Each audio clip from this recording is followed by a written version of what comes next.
अगर विष पीना पड़े तो हम विष पीने के लिए तैयार हैं, हम विष पी रहे हैं, लेकिन इस महागठबंधन के अस्तित्व पर थोड़ा सा भी कोई ब्लैक स्पॉट नहीं लगने देंगे। पूरा झारखंड की राजनीति महागठबंधन के हाथ में थी, है और रहेगी। सियासत में रिश्ते अक्सर जरूरत के हिसाब से बनते हैं, लेकिन जब भरोसे की दीवार में दरार पड़ती है तो सबसे पहले आवाज बयानबाजी की सुनाई देती है। इन दिनों झारखंड की राजनीति में भी यही हाल दिखाई दे रहा है। झारखंड के राज्यसभा चुनाव का परिणाम भले ही आ गया हो, लेकिन उसके बाद शुरू हुई सियासी लड़ाई थमने का नाम नहीं ले रहा है। महागठबंधन के भीतर अब बयानों की जंग खुलकर सामने आ गई है। कांग्रेस राजद नेताओं के बीच आरोप और प्रत्यारोप का दौर भी जारी है। सवाल यह है कि क्या यह केवल चुनावी नाराजगी है या फिर महागठबंधन की बुनियाद में दरार पड़ने लगी है। क्या 2029 के विधानसभा चुनाव तक या गठबंधन एकजुट रह पाएगा या फिर अंदरूनी खींचातान इसकी सबसे बड़ी चुनौती बनेगी। देखिए यह खास रिपोर्ट में। तो मैं हूं नौशाद और आप देख रहे मेरे साथ लाइव लगातार। राज्यसभा चुनाव खत्म हुआ, नतीजे आए, लेकिन उसके बाद झारखंड की सियासत का तापमान लगातार बढ़ता जा रहा है। विवाद की शुरुआत कांग्रेस के झारखंड प्रभारी के राजू के उस बयान से शुरू हुई जिसमें उन्होंने सहयोगी दलों की भूमिका पर सवाल उठाए। इसके बाद राजद और कांग्रेस की ओर से तीखी प्रतिक्रियाएं सामने आई। अब महागठबंधन के भीतर बयानबाजी खुलकर सियासी संघर्ष का रूप लेती दिखाई दे रही है। इसी बीच आज कांग्रेस ने अपनी ताकत दिखाने की कोशिश की। पार्टी ने प्रेस वार्ता कर 13 विधायकों को एक मंच पर लाकर यह संदेश देने की कोशिश की कि कांग्रेस संगठन और विधायक एकजुट है। हालांकि पत्रकारों के सवालों के केंद्र महागठबंधन के भीतर बढ़ती तल्खी ही रही। इस प्रेस वार्ता के दौरान मंत्री और कांग्रेस के वरिष्ठ नेता राधा कृष्ण किशोर ने बड़ा राजनीतिक संदेश देते हुए कहा कि अगर बीजेपी से इंडिया गठबंधन को बचाने के लिए विष भी पीना पड़े तो कांग्रेस उसके लिए तैयार है। उनके इस बयान को राजनीतिक गलियारों में गठबंधन बचाने की कोशिश और सहयोगी दलों को संदेश दोनों रूपों में देखा जा रहा है। राजनीतिक जानकारों की माने तो राज्यसभा चुनाव ने महागठबंधन के भीतर छिपे असंतोष को सतह पर ला दिया है। सीटों के तालमेल, राजनीतिक सम्मान और भविष्य की रणनीति जैसे मुद्दे अब खुलकर सामने आने लगे हैं। हालांकि यह भी सच है कि झारखंड की राजनीति में सत्ता का गणित अक्सर दलों के साथ रहने के लिए मजबूर करता है। इसीलिए फिलहाल बयान भले ही तल्ख हो, लेकिन गठबंधन टूटने जैसा कोई औपचारिक संकेत अभी सामने नहीं आया है। सुनिए कांग्रेस के वरिष्ठ नेता और झारखंड के मंत्री और विधायक और पार्टी के प्रदेश अध्यक्ष क्या कुछ कह रहे हैं। उनके ऊपर कोई उंगली उठाना, हम लोग की ओर से कभी ये नहीं कहा गया कि आपके अमुक नेता ऐसे हैं, आपके अमुक नेता वैसे हैं। हम लोगों ने ये बात नहीं कही।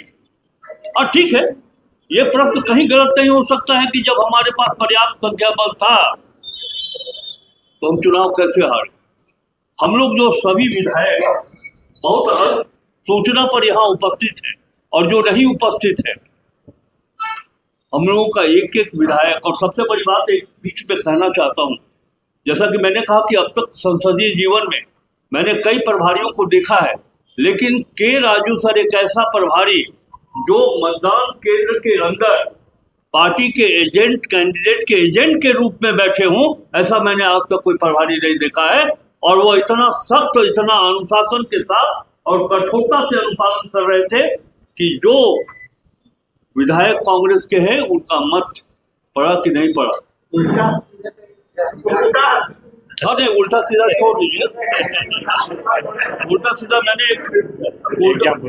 ये एक उदाहरण है, और उदाहरण को अगर आप उल्टा सीधा देखिएगा तो मैं अभी से समझ सकता हूँ कि आप मेरी बातों को कितना कैच कर रहे हैं। सवाल का जवाब दीजिए। बिल्कुल, और उसके भागने वाले हैं कहाँ?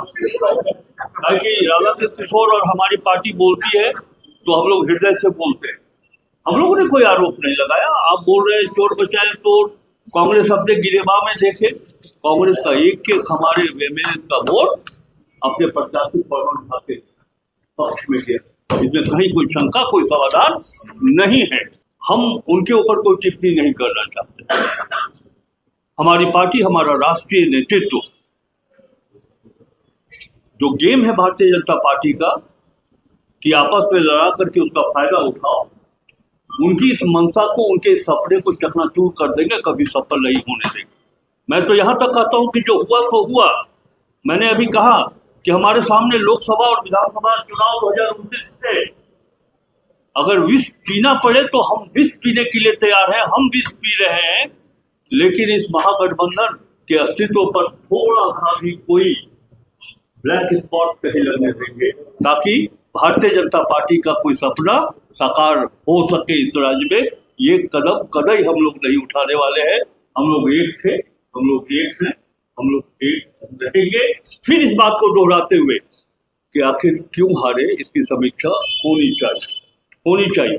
एक राज्यसभा चुनाव जीतकर भारतीय जनता पार्टी यह ना समझे कि हम पूरे झारखंड के राजनीतिक को अपने हाथ में कैच कर लिया है। वो मात्र 1 वर्ग फुट जमीन उन्होंने लिया है। पूरा झारखंड की राजनीति महागठबंधन के हाथ में थी, है और रहेगी। कभी आप चुनाव लड़िए, चुनाव का मतलब कि राजनीतिक चुनाव नहीं, युद्ध मैदान में आइए, और कभी आपको हार का सामना करना पड़े तो आप खुद रह करके देखिएगा कि आपके मन में क्या पीड़ा होती है।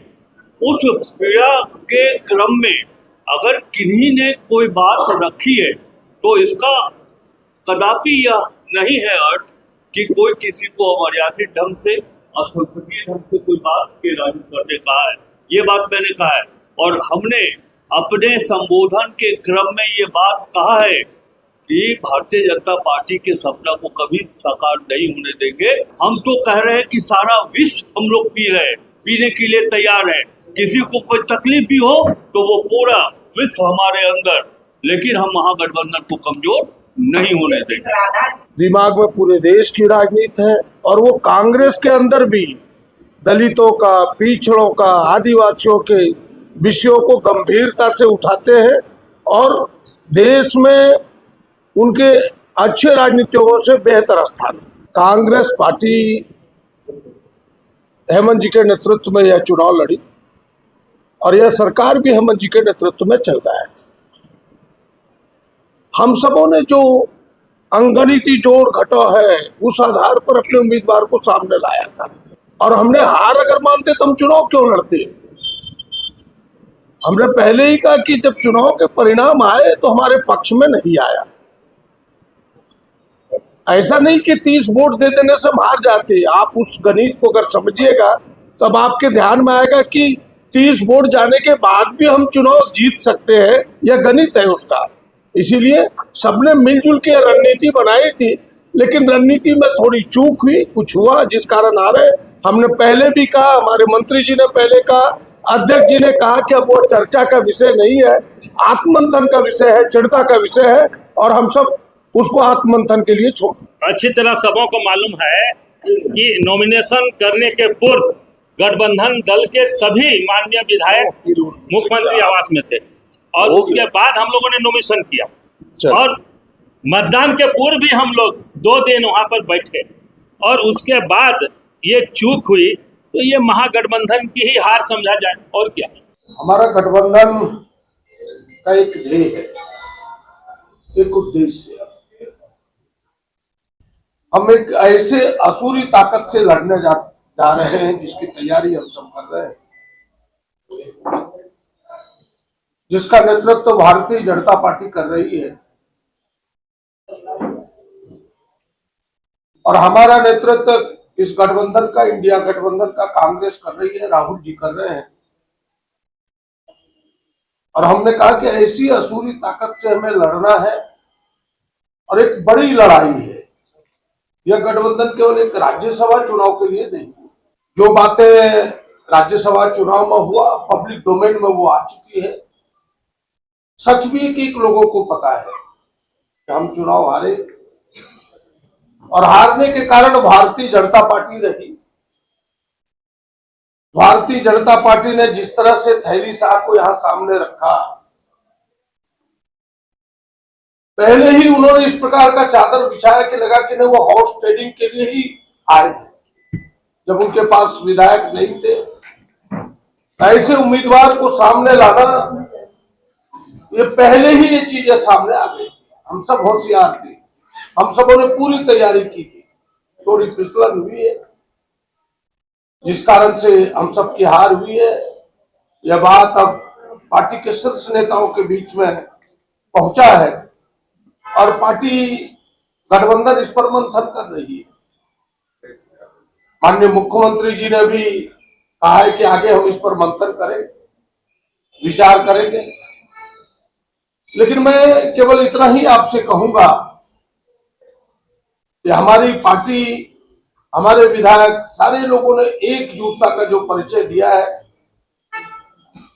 जो उम्मीद था उस उम्मीद पर सारे विधायक, पूरी पार्टी खरा उतरा है।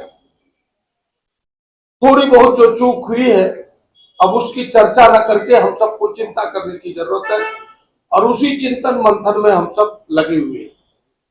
जहां तक के राजू जी का सवाल है, एक अच्छे ईमानदार पदाधिकारी के रूप में उनका कैरियर रहा है, ऊंचे ऊंचे पदों पर रहे और एक कर्तव्यनिष्ठ व्यक्ति, ईमानदार व्यक्ति रहे। आज भी उन पर कोई उंगली नहीं उठा सकता। बस आज की तारीख में इतना ही आप सबको कहेंगे कि हम सब जिस ध्येय, जिस उद्देश्य में लगे हैं कि भाई जिस प्रकार संवैधानिक एक संविधान के एक पन्नों को तार तार करने का प्रयास हो रहा है, लोकतांत्रिक व्यवस्था को तार तार करने का प्रयास हो रहा है, हम सब उस लड़ाई में लगे हैं। और आपने देखा होगा कि अभी हाल के दिनों में नीट की परीक्षा हुई, अब तो नौजवानों के साथ भी धोखा हो रहा है। तो हमारी लड़ाई एक बड़ी लड़ाई है इस देश में और उसी सापेक्ष में यह राज्य भी है, राज्य का गठबंधन भी उसी दिशा में है और हमें लगता है कि यह गठबंधन उस दिशा में बेहतर काम कर रहा है और आने वाले दिनों में भी बेहतर परिणाम दिखेगा। जो थोड़ी बहुत फिसलन हुई है, हम सब उस पर, हमारे शीर्ष नेता उस पर मंथन कर रहे हैं, गठबंधन उस पर मंथन कर रहा है। तो आपने सुना। अब सबसे बड़ा सवाल यही है कि क्या यह विवाद समय के साथ शांत हो जाएगा या फिर यही खींचातान आने वाले विधानसभा 2029 की रणनीति और सीट बंटवारे पर भी असर पड़ेगी। आने वाले दिनों में महागठबंधन की एकजुटता की असली परीक्षा होने वाली है और इस परीक्षा में कौन कौन दल पास होते हैं ये भी नजर रहेगी। लेकिन राज्यसभा चुनाव खत्म हो चुका है, लेकिन उसके बाद शुरू हुई सियासी जंग अभी भी जारी है। महागठबंधन के नेता भले ही बीजेपी के खिलाफ एकजुट होने की बात कह रहे हो, लेकिन सहयोगी दलों के बीच बढ़ती बयानबाजी कई सवाल खड़े कर रही है। क्या यह महज नाराजगी का दौर है या फिर झारखंड की राजनीति किसी नए समीकरण की ओर बढ़ रही है? इसका जवाब आने वाले दिनों की राजनीतिक गतिविधियों और उसके भविष्य पर तय करेगा। फिलहाल राज्यसभा चुनाव का असर महागठबंधन के राजनीति पर साफ दिखाई दे रहा। जिस तरह से के राजू कांग्रेस के प्रभारी, परिणाम आने के बाद उन्होंने जिस तल्खी अंदाज में बात की थी, उससे झारखंड की सियासत काफी गर्म है। फिलहाल राज्य के मुखिया यानी मुख्यमंत्री हेमंत सोरेन झारखंड में नहीं है और कांग्रेस के नेता भी कह चुके हैं कि विधानसभा के चुनाव मुख्यमंत्री हेमंत सोरेन के नेतृत्व में लड़ा गया था और ऐसे में इस विवाद पर भी उनकी नजर है और उन्हें उम्मीद है कि आने वाले दिनों में मुख्यमंत्री हेमंत सोरेन महागठबंधन में उपजे विवाद को सलटा लेंगे। झारखंड के लोगों को भी यही उम्मीद है कि आने वाले दिनों में क्या महागठबंधन में ही खींचतान जारी रहेगा या फिर सब कुछ ठीक हो जाएगा। फिलहाल इस खबर के यहीं तक, मुझे दीजिए इजाजत। नमस्कार। लाइव लगातार के वीडियो को लाइक करें, सब्सक्राइब करें और बेल आइकन को दबाना न भूलें।